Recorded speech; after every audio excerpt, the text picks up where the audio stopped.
L'avantage de ces spots assez reculés, c'est qu'il y règne vraiment une atmosphère hors du temps.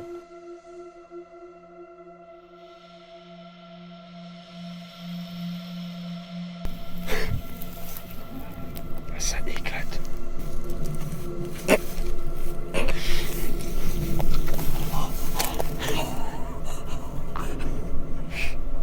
Après de longues minutes à traverser un mur de ronces, on arrive enfin face à la maison. On était déjà venu pour la petite histoire la faire une première fois en filmant, mais sans y trouver un réel intérêt pour ma part. On a décidé de revenir car on voulait retourner dans les chambres de l'étage, là où les filles avaient ressenti une atmosphère pesante.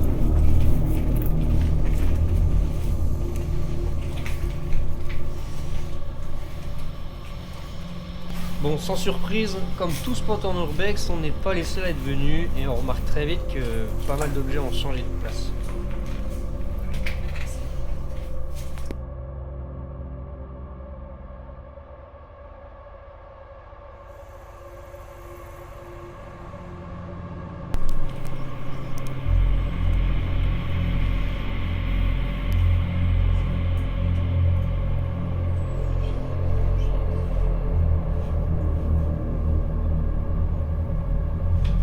L'entrée et le garage n'ont pas un réel intérêt, on décide de monter au premier, direction le salon et la cuisine.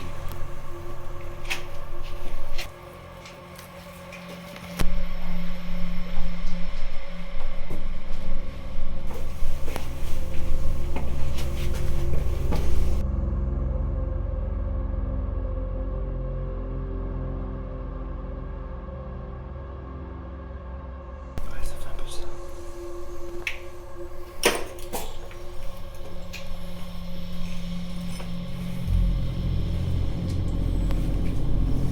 De mon côté au premier, je commence par le salon et je vous invite à faire très attention en sonnant mon micro.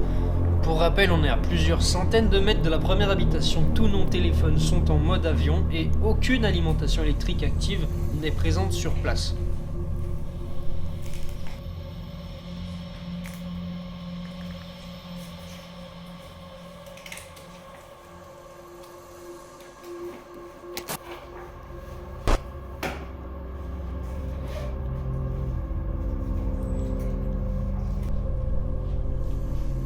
A ce moment-là, Mel décide de sortir le K2. Pour la faire simple, c'est un appareil qui va capter des fréquences de champs magnétiques indétectables pour l'homme et qui sont normalement dégagées par un appareil ou une activité électrique. Je suis full neutre là-dedans.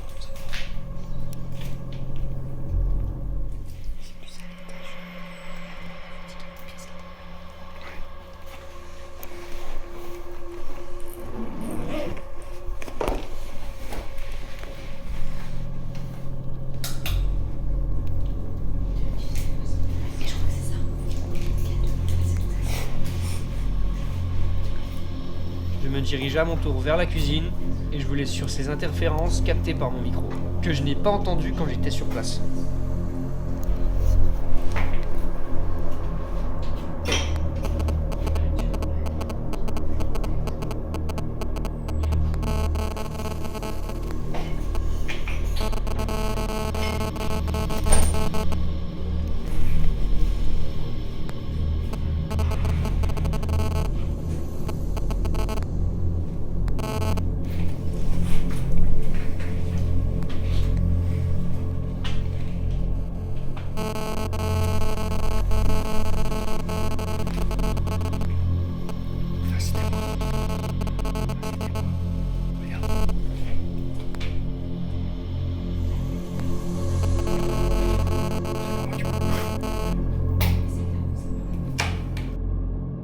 À ce moment précis, on essaye d'expliquer pourquoi le K2 s'est allumé, je ne l'ai pas capté en vidéo malheureusement, mais il y aurait eu quelque chose qui serait rentré en interférence.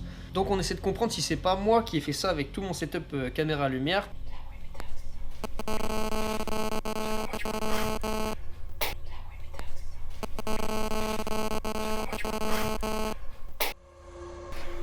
dans la fameuse maison où elle voit des portes. Ouais, la première fois qu'on est venu, Mel a vraiment eu l'impression de voir des portes à plusieurs reprises, mais pas de manière physique. Au moment où je suis rentrée dans la en haut, je crois que c'était en haut, dans les étages. Avant de voir les véritables portes, j'ai eu l'impression de voir une porte. Alors, elle était peut-être pas forcément physique, mais je la voyais comme une porte. C'était vraiment comme une impression de voir une porte en plus, qui malheureusement n'était pas là, mais de voir une porte en plus. J'en voyais pas deux, j'en voyais pas trois, j'en voyais vraiment genre une en plus, comme s'il y avait une pièce supplémentaire ou qu'on voulait m'emmener dans un autre endroit, ou que mon cerveau, je ne sais pas, au moment où je suis arrivée là, je sais pas compris ce qui s'est passé. Mon cerveau a, pendant 3-4 secondes, s'est dit, il y a une porte ici. L'interférence micro, on l'a pas capté. On décide de monter au 2e étage, là où il y a les chambres.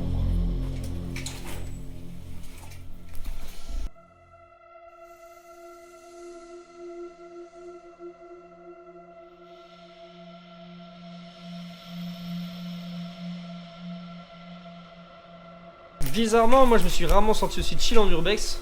Et pourtant, je savais pertinemment qu'on revenait pour une petite enquête. J'étais bien loin de ce que j'allais découvrir au montage. Pour ceux qui auraient des doutes, mon matériel vidéo est capté par le K2 quand je m'approche à moins de 2 mètres de l'appareil. C'est pour ça qu'en vidéo, je fais toujours en sorte d'être éloigné d'environ 2 à 3 mètres de l'appareil, ou du moins de la personne qui le porte.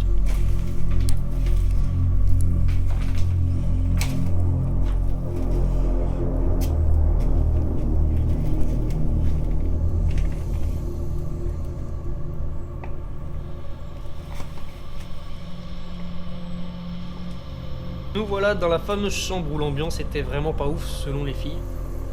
Pour le moment, aucun signal du K2, on continue la visite.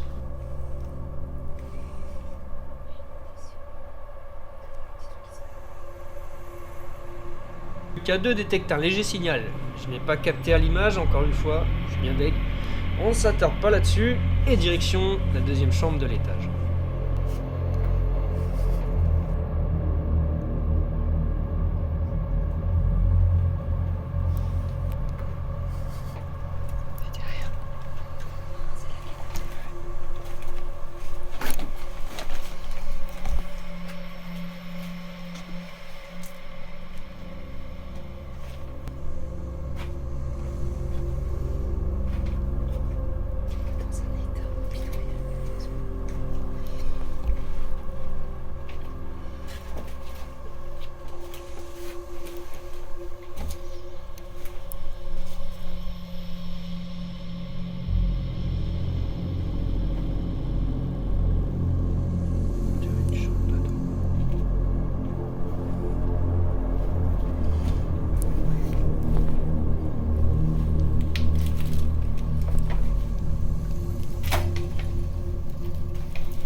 On termine cette exploration sans succès et on décide de redescendre.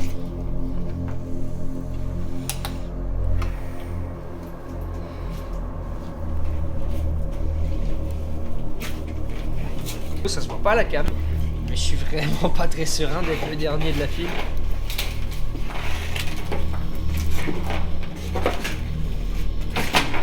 Cette enquête ne va pas nous laisser indifférents. Cette maison est pleine de questions sans réponse. Et je vais m'en rendre compte uniquement au moment du montage. Un dernier passage par la pièce du bas menant au garage et on finit par quitter la maison en traînant des pieds. Car on s'attendait vraiment à quelque chose.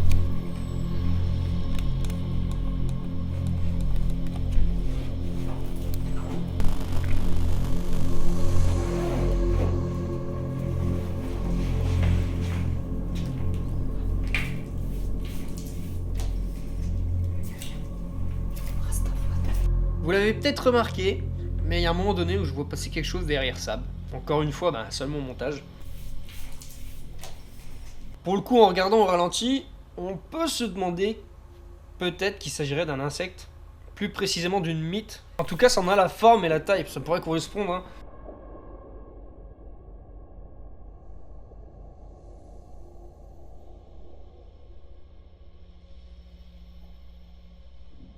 Je vous laisse débattre sur le sujet, mais je pense que c'est courant dans les vieux bâtiments, là où franchement les affaires traînent depuis plusieurs années sur le sol, plusieurs mois, plusieurs semaines, enfin ça traîne quoi, et souvent il y a des draps, des vieux vêtements, donc possible.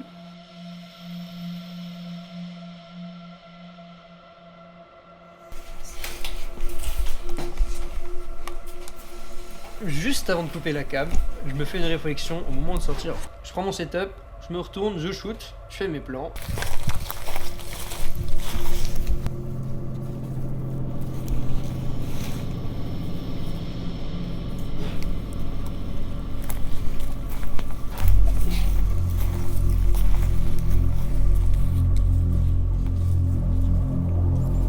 Fin de l'exploration.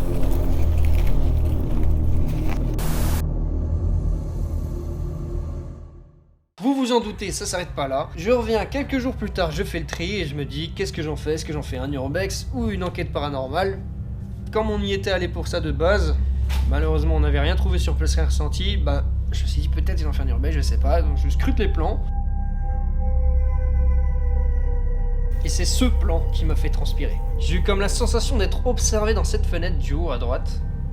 C'est la chambre où il y a le lit, clairement. En jouant avec les ombres de l'image, j'ai réussi à éclaircir ce qu'on peut pas voir dans ce noir complet. À quel moment ma caméra capterait une forme aussi précise qu'un visage? Dans un endroit où nous étions seuls. Il y a un fucking visage qui s'est formé dans cette fenêtre noire. Pour bien préciser, on est seul dans la maison. On était que 3, on a fait le tour de la maison. Si quelqu'un peut se cacher, tu le vois ou tu l'entends au bout d'un moment. Parce que c'est juste pas possible en fait. La maison est faite pour que tout puisse communiquer par l'escalier central et on a tout fouillé. Tout.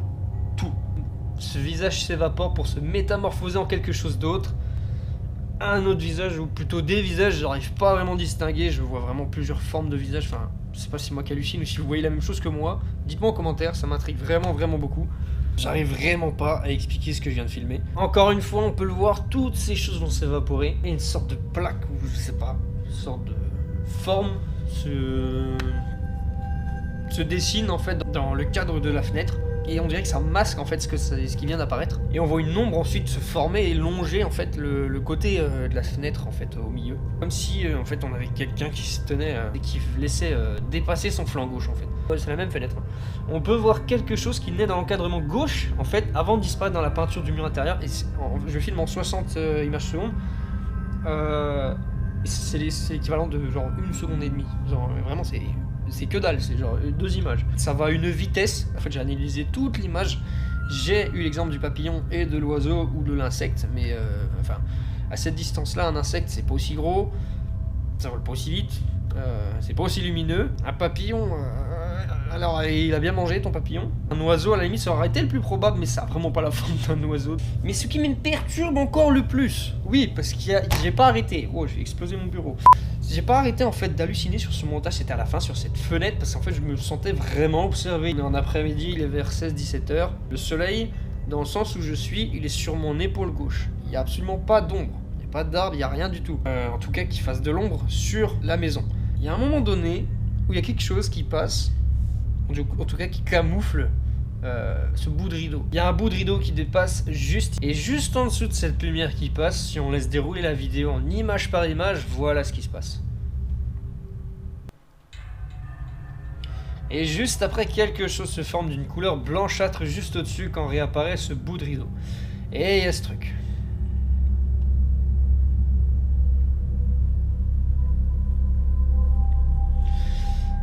Alors, je me répète, qu'est-ce que c'est que ce bordel? Je comprends pas.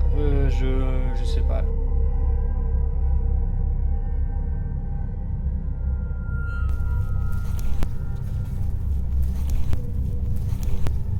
dites-moi en commentaire ce que vous en pensez, s'il vous plaît. J'ai besoin de savoir. Enfin, sur cette séquence-là aussi, on peut voir que c'est sur la même séquence. Hein, c'est au niveau de la fenêtre, la chambre, la même.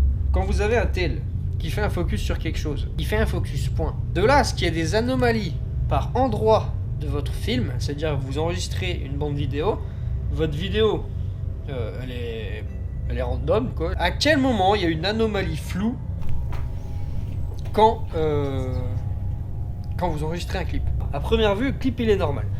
Sauf que quand on zoome, la caméra détecte une anomalie contre le mur. Je vais essayer que vous aussi vous la voyez. Je pense qu'en HD ça marchera. Vous réussirez à comprendre de quoi je parle. La caméra détecte une anomalie contre le mur. Une zone de flou qui apparaît puis disparaît de l'image après que ça soit passé avec le détecteur EMF. Regardez vraiment, faites pause s'il faut. Mais regardez, je vois vraiment une zone de flou apparaître dès que Sad fait son balayage de gauche à droite. On arrive à la voir assez nettement au bout de plusieurs fois. N'hésitez pas à repasser... N'hésitez pas à repasser le moment de la vidéo.